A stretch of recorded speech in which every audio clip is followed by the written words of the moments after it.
I didn't plan on making this video, but when I saw the work on the upcoming freeware 757, I had to make it. Stick around for this video as we talk about some progress on the freeware aircraft coming to Microsoft Flight Simulator. Hello YouTube, I'm Pilot Stud. Today we're doing one of those videos I do quite often. We're looking at the progress on the upcoming freeware aircraft for the sim. If you're new around here, be sure to hit that subscribe button. Stay tuned to the end of the video to get your latest Microsoft Flight Simulator news, and if you enjoy this video, be sure to hit that like button at the end and comment down below what you thought. Without further ado, let's get right into the screenshots. So the Parallel Flight Simulations team have once again been hard at work. Now, if you're unaware of them, which I heavily doubt you are, they're working on a 757 Boeing 757 for the sim.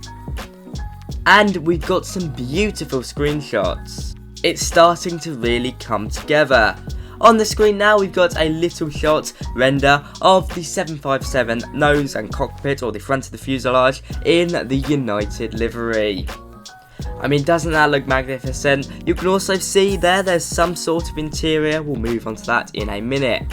Texturing is done really well, as well as that modelling. That modelling is superb in my opinion, looking really nice. The great thing about Parallel Flight Simulations is that they're not rushing this, they really are spending a lot of work and time into it. Moving on, we've got a mid-fuselage and wing shot. Now this is a Blender render, I imagine, and you can see they've started working on very early wing textures. And they look magnificent already. Now this is the first time they've been doing some wing textures, and you can see we've already got that nice reflection on there. We have got spoilers up, I guess that's just the show at the moment.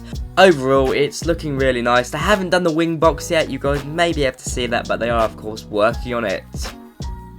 We shouldn't expect this aircraft for a while, as I said, however, they have provided us with some interior shots.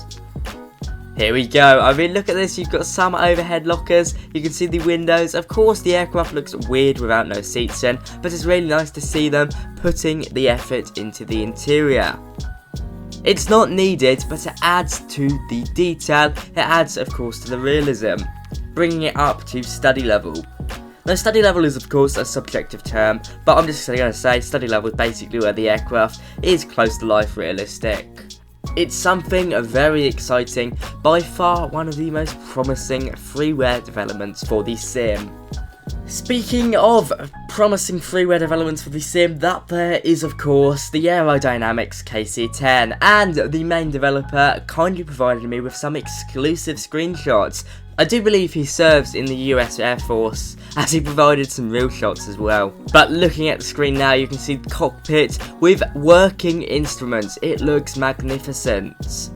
In addition to that, you get to start to see some of the details on the undercarriage of the plane. I mean, I am blown away.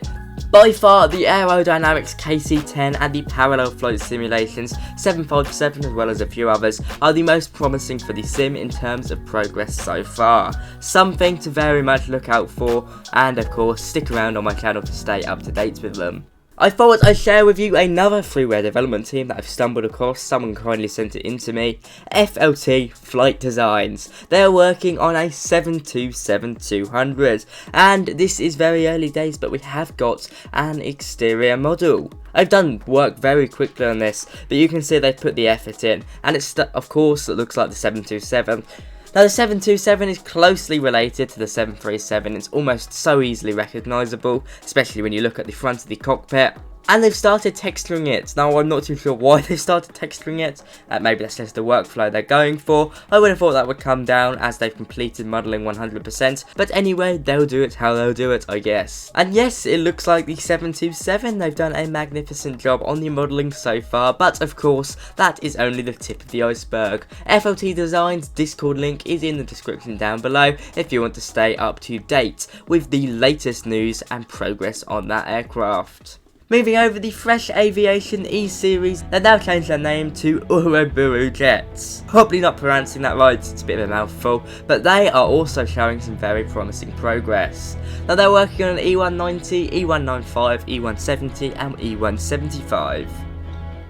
They've released a trailer for the aircraft, which certainly makes everyone very excited. I'm quite excited for this aircraft, and they've also released some concept art. Really good job in the cockpit so far, although as you can see, no progress with the MCDU or instruments. I guess that will come last. They're just getting the buttons and that in first. Now, as you can see from the video on the screen, and of course the screenshots from their Discord, they focused a lot of their attention on getting the model spot on, and of course adding some animations such as flaps and spoilers. Now, this is the quite unconventional route with freeware development aircraft so far, as they seem to work on the cockpit before moving over to animations. However, I have to say, in terms of how the aircraft looks and how the aircraft works, I really do like this workflow.